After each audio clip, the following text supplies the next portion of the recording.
새해 복 많이 받으세요, 구독자 여러분. 짠돌이 만수르입니다. 2023년도 경기가 안 좋을 것으로 보입니다. 하지만 그렇다고 투자를 안 할 수는 없습니다. 이런 시기에 공부를 더 열심히 하시고 여러분들도 상가 투자나 그리고 건물 투자에 좀 집중해서 공부하는 시기로 잡으시면 될 것 같습니다. 오늘도 공부를 좀 할 건데요. 단지 내 상가에 대해서 조금 공부를 해보도록 하겠습니다. 단지 내 상가라는 게 아파트나 주상복합처럼 공동주택 단지에 만들어진 상가로 입주민들의 편의를 제공하기 위해서 만들어진 상가입니다. 잘 아시겠지만 편의점이나 세탁소, 미용실, 슈퍼, 학원 등 생활 밀착형 업종이 주로 입점하는 경향이 있습니다. 부동산에 투자하는 모든 분들이 가장 갖고 싶은 수익이 바로 월세 수익일 것입니다. 월세 수익은 상가만한 것이 없습니다. 경제적 자유를 얻기 위해서는 반드시 해야만 하는 것이 상가 투자가 아닐까 합니다. 단지 내 상가의 장점은 첫째, 입주민들이 기본 수요를 충족하기에 안정적인 매출을 얻을 수 있습니다. 경기의 흐름을 타지 않고 입주민들의 편의를 위해서 들어가 있는 임차 업종들이 많기 때문에 크게 경기에 흔들리지 않는다. 단지 내 상가는 독점 상가다, 이렇게 보시면 될 것 같습니다. 둘째, 외부 노출형으로 만들었을 경우 주민의 수요와 외부 수요를 기대할 수가 있어서 가치가 향상된다. 단지 내 상가인데 아파트 안에 들어가 있는 단지 내 상가가 아니라 아파트 바깥에 길, 인도 쪽에 있어가지고 바깥에 있는 사람들도 그리고 단지 안에서 생활하는 사람들의 복합적으로 매출을 만들 수 있는 것이 노출형, 스트리트형 상가입니다. 셋째, 독점적 성격을 띠는 만큼 경기에 큰 영향을 받지 않습니다. 아까 얘기했듯이 공실 위험이 일반 상업지구나 이런 먹자 라인 요런들의 상가보다 상대적으로 낮습니다. 하지만 장점만 있는 것이 아닙니다. 단점도 많아요. 장점만 보고 무작정 매입하면 될까요? 단점까지 모두 확인해야 됩니다. 단점으로는 수요층이 입주민으로 제한되는 경우가 많아 매출 상승에 한계가 있습니다. 매출에 한계가 있다는 얘기는 매매 가격의 상승에도 한계가 있을 수 있다는 얘기입니다. 둘째, 단지 주변에 대형 매장이 들어오면 생활 밀착형 업종도 수요가 급격히 줄어들 수 있습니다. 주변의 공터에 대형 매장이 들어온다든지 이런 것들도 매수하기 전에 미리 체크를 해야 된다는 얘기입니다. 셋째, 공공 아파트의 경우 단지 내 상가 수가 너무 많지 않으나 민영 아파트의 경우 너무 많은 상가를 분양합니다. 왜냐하면 수익을 내야 되기 때문에 건설사들도. 따라서 독점 운영이 어려워서 경쟁력과 수익성이 떨어지는 경우가 있습니다. 그래서 단지 내 상가를 살 때는 제가 예전에도 저번 영상에서도 말씀드렸지만 정말 좋은 자리를 사는 게 낫고 단지 내 상가에서도 안쪽에 들어가 있는 안쪽 상가는 안 사시는 게 좋습니다. 단지 내 상가의 투자 포인트 5가지. 첫째, 아파트 세대수 대비 공급이 적은 상가입니다. 살고 있는 사람은 많은데 상가가 적은 거죠. 통상 1000세대 기준으로 15개에서 20개 호실 정도의 상가가 적정한 편입니다. 둘째, 500세대 이상인 단지 내 상가를 투자해야 합니다. 우리가 가장 많이 쓰고 사용하는 편의점의 수익 기준이 500세대입니다. 편의점도 안 되는데 다른 곳은 당연히 안 되겠죠. 셋째, 전세나 월세 위주의 단지보다는 자가 위주의 단지의 상가 매출이 높습니다. 슬픈 현실이지만 자가 단지, 매매 가격이 높은 단지가 단지 내 상가 매출도 높은 것이 사실입니다. 아파트를 소유하고 있는 사람들이 실질적으로 거기서 소비도 많이 하는 것이고 임대나 월세를 내고 들어가는 그런 저가형 단지 내 상가에는 상가도 장사가 안 됩니다. 그리고 들어가 있는 업종의 권리금이나 이런 브랜드 파워도 임대형 아파트에는 좀 약한 것들이 많이 들어가 있고, 자가인 뭐 5억에서 10억 사이에 있는 자가 아파트들 뭐 더 비쌀 수도 있고요. 그쪽에는 브랜드들도 메인 브랜드들이 많이 들어가 있는 현실입니다. 넷째, 25평 전후의 중소형 평형, 그러니까 국민주택 규모 위주로 구성된 단지 내 상가가 유리합니다. 너무 큰 대형 평수 위주의 단지 내 상가는 통상적으로 조금 더 비용을 지불하더라도 단지 내 상가에서 이용하는 게 아니라 여기서 이용하는 사람들은 차를 타고 외부로 나갑니다. 그만큼 이 좀 좋은 곳에서 아파트나 백화점이나 더 고급진 그런 소비 패턴을 가지고 있기 때문에 단지 내 상가가 이제 대형 평수들은 잘 안 된다고 보시면 될 것 같습니다. 그래서 중소형과 그리고 너무 비싼 데 말고 한 5억에서 15억 사이 요 정도에 있는 단지 내 상가가 적당하다고 보입니다. 다섯째, 해당 단지 사람들만 사용할 수 있는 것이 아닌 외부에 노출이 되어 있는 스트리트형 단지 내 상가에 투자하면 좋습니다. 외부 수요까지 흡수할 수 있다면 매출이 상승하는 것은 당연합니다. 당연한 얘기인데, 여러분들께서 가끔씩 저한테 상담을 하려고 전화를 할 때 단지 내 상가를 한번 보여주시려고 연락을 많이들 하십니다. 근데 내부에 있는 단지 내 상가는 이제 진짜 가격이 싸지 않는 이상은 투자를 안 하시는 게 좋습니다. 그리고 여기서 제가 한 가지 더 팁을 말씀드리자면, 출입구 쪽에 가까울수록 당연히 좋겠죠. 근데 여기서 조금만 더 생각하면 단지 내 상가보다 훨씬 싸게 단지 내 상가의 효과를 누릴 수 있는 상가가 있습니다. 실예로 제가 투자했던 상가에 대해서 보여드리면서 단지 내 상가처럼 효과는 누릴 수 있지만 훨씬 저렴하게 살 수 있고 가격도 뛸 수 있는 상가에 대해서 직접 보여드리면서 공부하는 시간을 더 이어서 가보도록 하겠습니다. 여기는 세대수가 616세대고 그 주변으로 빌라가 같이 어우러진 곳입니다. 그리고 매매가는 7억 5천에서 뭐 8억 7천 뭐 요 정도로 분포되어 있고, 지금 이제 가격이 떨어진 겁니다. 원래는 한 10억 정도 했었어요.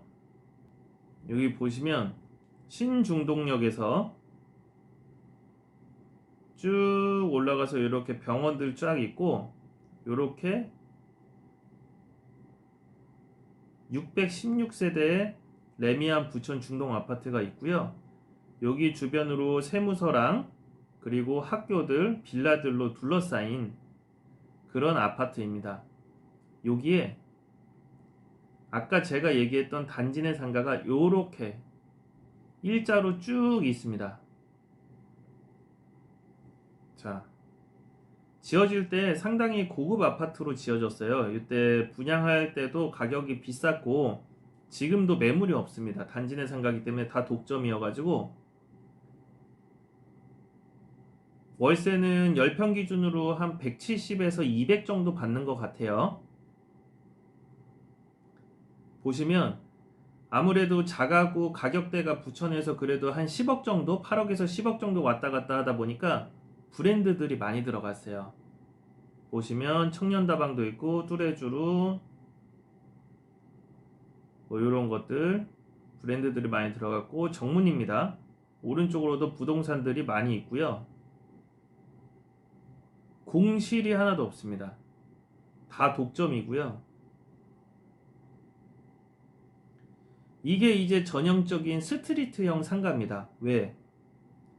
이쪽 맞은편에 공원을 이용하는 사람들도 이용할 수 있고, 이제 버스를 내려서 지나가는 사람들도 이용을 할 수 있고, 이 단지에 살고 있는 사람들도 이용할 수 있다는 얘기입니다. 근데 여기가 매매가가 얼마일까요? 제 생각에는 여기 매매가가 요런 거 뭐 보쌈집이나 요런 한평 10평 기준 10평 요런 게 최소 싸게 나와도 한 6억 하지 않을까 싶어요.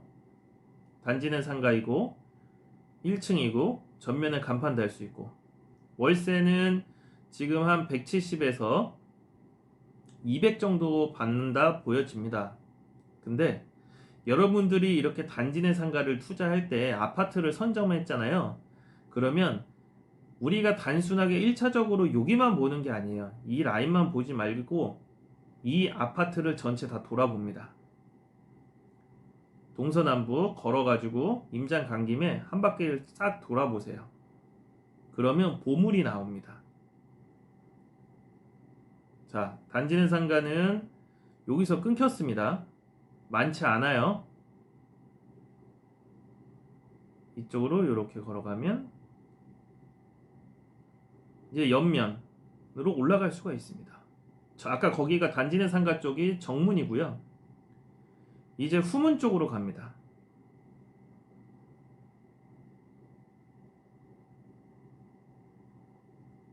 자, 지금 여기 올라오는 동안 상가가 없어요. 다 주택가고, 그쵸? 여기 보시면은 정문 말고 후문이 있습니다.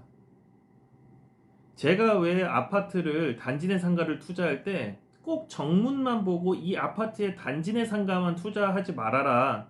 좀 이렇게 한 바퀴 둘러봐라 라고 하는 얘기가, 여기 보시면은 후문 뒤쪽에 이런 빌라들이 있어요. 이런 빌라의 1층 상가도 투자할 만합니다. 싸게. 여기 보시면 커피숍 있죠? 독점입니다. 후문에서는 여기 하나밖에 없어요.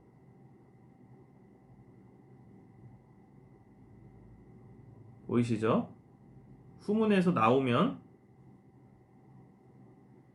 오른쪽은 어린이집 하나 있고 다 주택이고요. 왼쪽으로도 없습니다. 상가가. 상가가 여기 하나 있습니다. 이 상가가 얼마일까요? 제가 예전에 투자했던 상가고요. 저 단지 내 상가는 분양 당시에도 뭐 5억에서 6억 하는 가격이기 때문에 투자로서의 가치를 제가 못 느꼈습니다. 근데 요 단지 내 상가의 효과를 누릴 수 있는 빌라의 1층 상가, 그리고 저 정문은 경쟁이 많죠. 여기는 경쟁이 없습니다. 나 혼자 단독으로 상가 하나 있는 거예요. 여기가 전용 평수가 약 25평 조금 안 되고요. 화장실도 바깥에 남녀 따로 되어 있고, 이 주차 공간도 단독으로 상가에서 쓰는 테라스처럼 쓰는 공간입니다. 여기 제가 매매했을 때 분양 안 받았어요. 이게 매매로 나와 있었는데 제 눈에는 좋아 보이는데 거래가 안 되고 있더라고요. 그래서 1억 8천에 매수를 했었던 상가입니다. 전용도 20평이 넘고요. 매수했을 당시에 월세는 80만 원을 받았고요. 한 4, 5년 된 것 같아요. 지금은 140만 원을 받고 있습니다. 이유는 아까 전에 전면에 보여드렸던 단지 내 상가 정문 쪽은 월세들이 160에서 200 가까이 하고 10평밖에 안 됩니다. 그리고 경쟁이 너무 많아요. 근데 여기는 정문은 아니고 후문이지만 후문에도 사람들이 계속 왔다 갔다 하거든요. 전용 평수가 아까 정문에 있었던 것보다 2배 크고요. 월세는 거기보다 한 30% 정도 쌉니다. 원래는 30%가 아니었죠. 반값도 안 되게 싸게 받던 월세 자리인데 제가 여기는 그것보다 높은 가치가 있다라고 판단이 들어서 매수를 하고 세입자가 2번 바뀌면서 정상적인 월세 한 140에서 150을 받기 시작한 겁니다. 그래서 매매 가격도 1억 8천에서 지금 현재는 약 4억 정도의 매매 가격을 볼 수가 있습니다. 전용 평수도 20평이 넘기 때문에.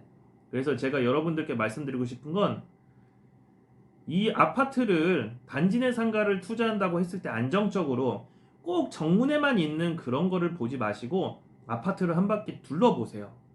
동서남북 다 둘러보면 분명히 단지 내 상가와 같은 효과를 누릴 수 있는 이런 상가들, 아주 저렴한 1억대, 2억대의 이런 구분 상가를 보실 수가 있습니다. 예전에 저기 커피숍에서 샌드위치 팔 때 여기다가 후문 바로 앞에다가 아침마다 샌드위치 얼마, 뭐 얼마에서 칠판 갖다 놓고 이렇게 오른쪽 20m만 내려오세요.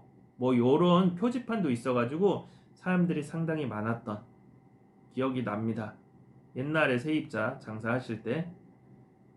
그런 뭐 세입자들마다 장사하는 노하우가 있기 때문에 어찌됐건 저희는 임대인이잖아요. 임대인 입장에서 그런 세입자가 효과를 누릴 수 있다는 건 제가 본 가치를 그 세입자도 봤단 얘기예요. 그러니까 들어와서 후문에다가 표지판도 갖다 놓고 사람들을 땡길 수 있는 요런 거를 하는 거죠. 근데 여기는 이제 제가 일례로 하나 더 말씀드리면 단지에서도 땡길 수 있고요. 아파트 요 삼성 레미안 아파트에서도 땡길 수 있는 상가고요. 그리고 이 뒤쪽 빌라에서도 땡길 수 있는 상가고요. 그리고 더 대박인 건 여기가 공장지대입니다. 공장지대여서 보시면은 공장에 점심때 이제 나와서 커피 한 잔 먹는 사람들도 많고 직원들이 항상 있어요. 그래서 한 세 가지의 효과를 누릴 수 있는 복합적인 수요를 볼 수 있는 상가라고 보여집니다. 그래서 여러분들께서도 상가를 투자하실 때 꼭 그렇게 너무나 1차원적인 상가 투자를 하지 마시고 요런 식으로도 빌라의 1층 상가지만 단지형 상가의 특수를 노릴 수 있다. 이런 것도 한번 알려드리려고 이렇게 남겼습니다. 고맙습니다. 다음에 더 좋은 또 영상으로 공부하는 시간 갖도록 하겠습니다. 그리고 멤버십 게시판에다가 1억 한 중반 정도 되는 아주 소액 상가 마곡나루역, 서울 마곡나루역 주변에 소액 1억 중반으로 살 수 있는 구분 상가, 지금 매매가는 한 3억 정도 하는데 금매가 1억 6,900 정도, 이제 조금 깎여가지고 그거보다 조금 깎이긴 했는데 관심 있으신 분들은 멤버십에 가입하셔가지고 금매 정보 받아보시기 바랍니다. 고맙습니다. 짠돌이 만수루.